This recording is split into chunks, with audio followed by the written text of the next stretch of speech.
Hey guys, thank you for joining us again at Car System Installation. They're going to show you blind spot detection system installed on Dodge Ram 2018. So we put two sensors, one from each side of the bumper.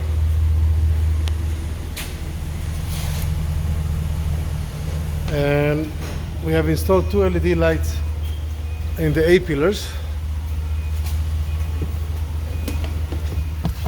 One on this side, one on this side. Right now we have vehicles in both sides, so when you have a vehicle there, the lights are on.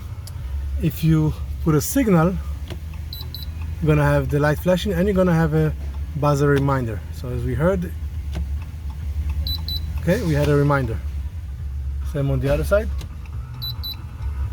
Now if there's nothing in your blind spot, the light will stay off and you won't see anything, so you will not have any interference.